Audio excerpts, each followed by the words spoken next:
warahmatullahi wabarakatuh. Kami dari kelompok 2 itu ada SG. Yang pertama saya sendiri tim 1810 3014. Lalu ada Mareta Bella, NIM-nya 1810 3018. Ada Afni Sylvia Damanik 1810 3064. Ada Hisbi Muhammad Yasri 1810 3076. Ada Torik Ajis 1810 3092. Di sini kami kebagian pada studi case yang G itu akan dibacakan oleh Torik. Jadi untuk kasus G akan saya jelaskan. Debbie Love Weltat, editor majalah Tunjangan Karyawan, mengenang masa ketika dia magang di sebuah bank besar. Di dekatnya, bar robotik pertama di dunia, dibuka dengan robot pelayanan bar bernama Cynthia. Robot itu dalam repertornya memiliki hampir 60 jenis koktail yang berbeda. Debbie dalam ingatannya mencatat bahwa beberapa pertanyaan, kekhawatiran, dan implikasi harus dipertimbangkan ketika memeriksa tren penggantian orang dengan robot atau proses otomatis. Namun, banyak organisasi, terutama dalam industri jasa yaitu Wendy's, Panera Bread, dan lain-lain, mengadopsi solusi otomatis dengan cepat. Misalnya, Jack in the Box, rantai makanan cepat, saji berbasis San Diego, menemukan begitu banyak kesuksesan dengan self-service kios sehingga telah menerapkannya di hampir seperlima tokonya. Johnny Rockets juga sedang dalam proses pengujian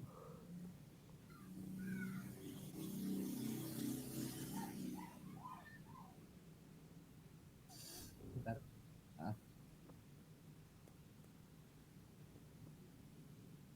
Dalam proses pengujian self-service kios untuk pesanan take-out di toko Australianya. Telah meraih kesuksesan awal yang besar dengan kios ini, dengan perangkat lunak kios terintegrasi dengan baik dengan perangkat lunak pemesanannya saat ini, memberikan pengalaman pengguna yang baru dan nyaman, serta menyegarkan citra merek.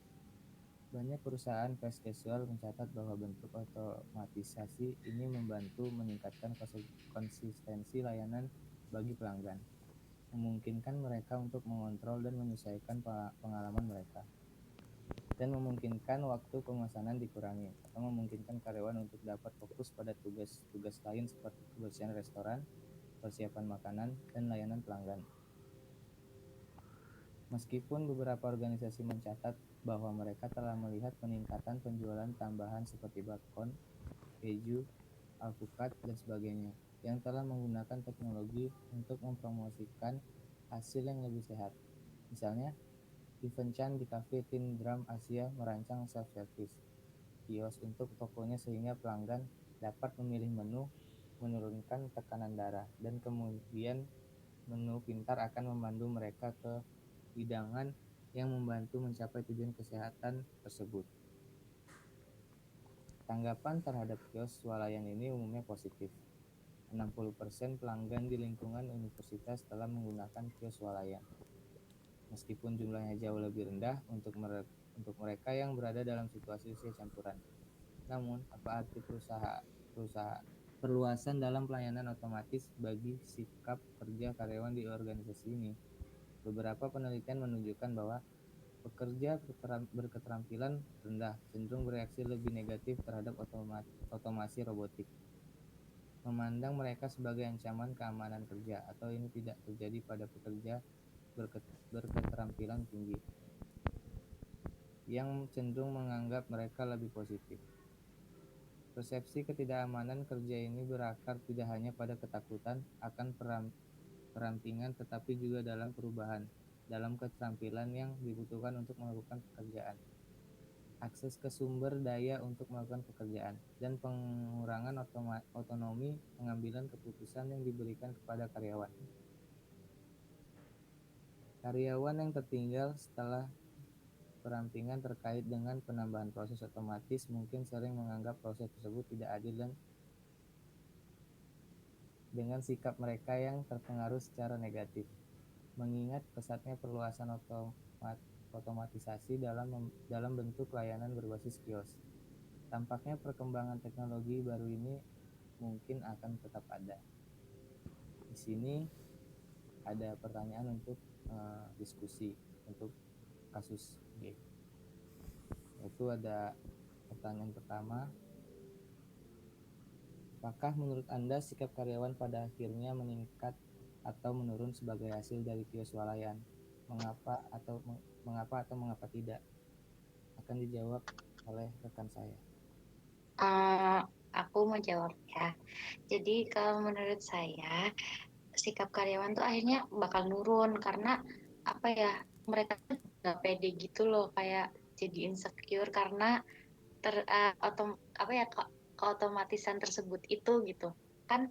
Sekarang jadi kayak semuanya otomatis, jadi kayak karyawannya tuh nggak bisa apa ya, kayak lah udahlah udah mesin otomatis ini gitu, terus aku buat apa gitu.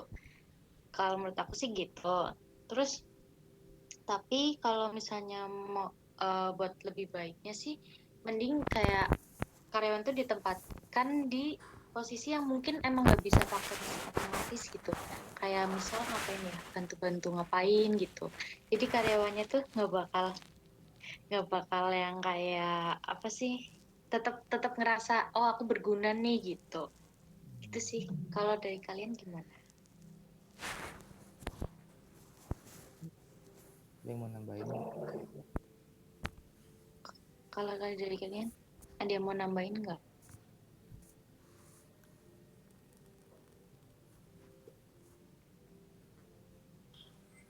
Aku nambahin ya, aku setuju sama Bella karena menurut aku juga sistem otomatisasi itu nggak selamanya bisa berbaur segitu cepat dengan manusia. Jadi mungkin kedepannya bisa berbaur, tapi punya pendekatan-pendekatan yang lebih dari perusahaan, gitu sih. Oke. Mungkin itu ya untuk pertanyaan pertama untuk kasus G ini. Kita lanjut pertanyaan kedua, yaitu jenis sikap kerja apa menurut Anda akan terpengaruh oleh peralihan ke kios swalayan? Apakah menurut Anda sikap pelanggan juga terpengaruh? Mengapa atau mengapa tidak? Itu akan dijelaskan juga sama rekan saya.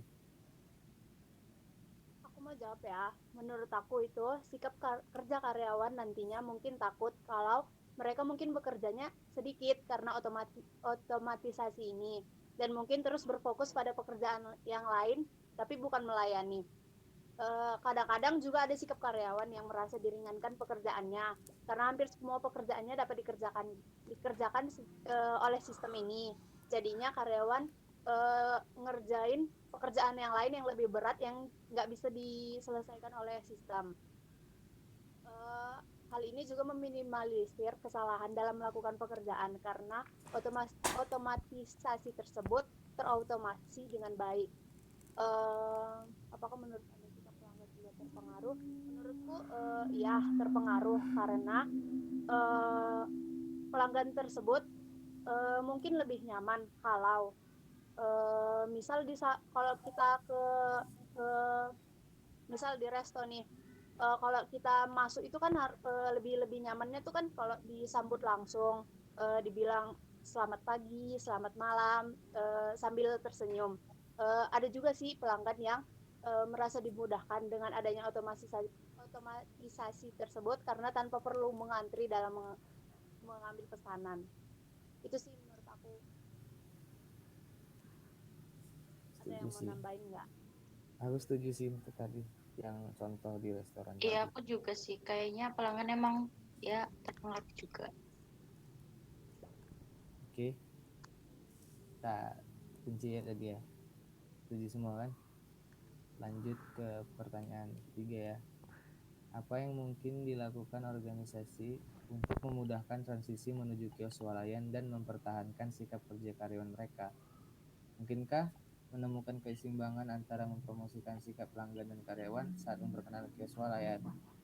Itu mungkin dijawab sama Imran.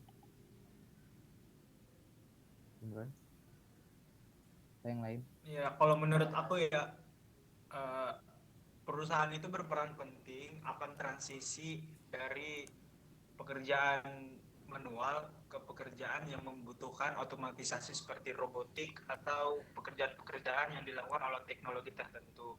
Nah, itu perusahaan itu bertanggung jawab sepenuhnya atas kenyamanan para pekerjanya loh gitu. Jadi nggak bisa, perusahaan juga nggak bisa semena-mena memasukkan misalnya sebuah teknologi tapi karyawannya itu tidak bisa menggunakan atau akan menyulitkan si karyawan tersebut. Jadi menurut aku yang perlu dilakukan mungkin bisa melakukan seminar atau pelatihan-pelatihan dengan waktu tertentu agar pekerjaan manual itu bisa transisi lebih baik ke arah otomatisasi. Jadi nggak selamanya otomatisasi itu salah, tapi mungkin butuh waktu lebih atau effort lebih agar otomatisasi itu bisa berjalan dengan baik seperti yang kita lakukan pada pekerjaan manual sebelumnya. Itu sih menurut aku. Yang lain gimana? Mungkin saya mau menambahkan untuk pertanyaan nomor 3. Cek. Dengar nggak? Dengar. Ya, silakan. Saya juga setuju untuk transisi dari manual ke otomatisasi. Juga perusahaan juga bertanggung jawab atas kenyamanan para karyawannya, memberikan tanggung jawab mungkin dengan memberikan pekerjaan yang lebih setara dengan mesin, dan juga karyawan juga berfungsi untuk bisa berinteraksi dengan mesin untuk menjadi lebih baik lagi. Itu sih menurut aku. Mungkin yang lain? Jadi mungkin ini aja ya, ini tuh ya dari diskusi kelompok kami. Jadi aku ada nyimpulin di sini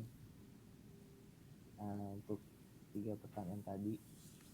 Mungkin berdasarkan hasil diskusi yang telah dilakukan, perlu diketahui ya, bahwa sistem kontrol industri di era sekarang banyak perusahaan yang mulai merencanakan pekerjaan dengan menggunakan otomatisasi guna mempermudah pengolahan produk secara cepat, ya lebih efektif lah sama efisien ya kan. Lalu sistem otomatisasi ini pada era ini dia mungkin sangat mudah dan banyak dipergunakan oleh beberapa tempat perusahaan kayak orang-orang kayak seperti restoran gitu tadi ya contohnya, dengan menggunakan kayak contoh perangkat keras mungkin dan perangkat lunak untuk membantu semua proses bisnis yang ada di perusahaan tersebut, kayak mulai dari pemasaran, mungkin pengompokan produk ya, dan bahkan pengiriman produk. Dalam hal ini peran manusia juga sebagai alat pendukung dalam berjalannya sistem kinerja tersebut. Di dalam hal ini dengan menggunakan peran manusia dalam industri memungkinkan akan terus berkurang dan beralih sistem kontrol industri dengan tenaga otomatisasi menggunakan teknologi komputer atau mesin. Mungkin itu ada yang mau ngasih saran nggak?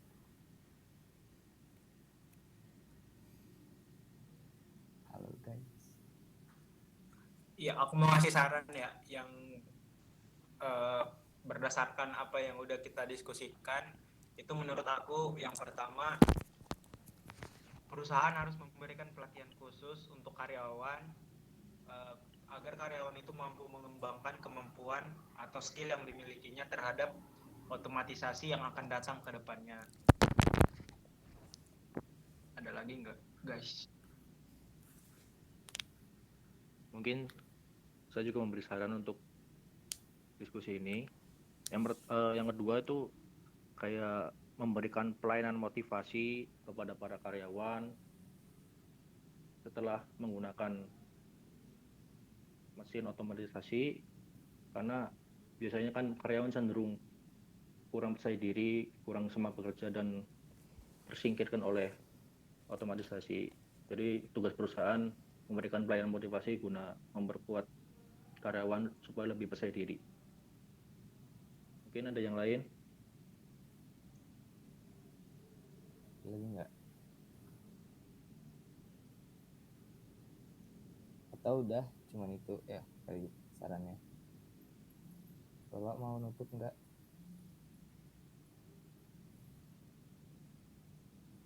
Imron maksudnya kalau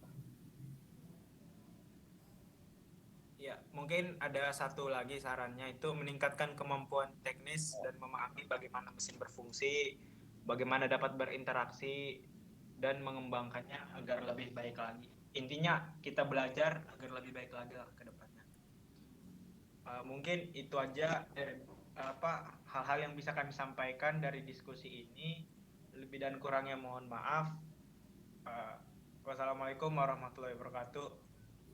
Waalaikumsalam warahmatullahi wabarakatuh. Waalaikumsalam warahmatullahi wabarakatuh. Waalaikumsalam warahmatullahi wabarakatuh. Thank you.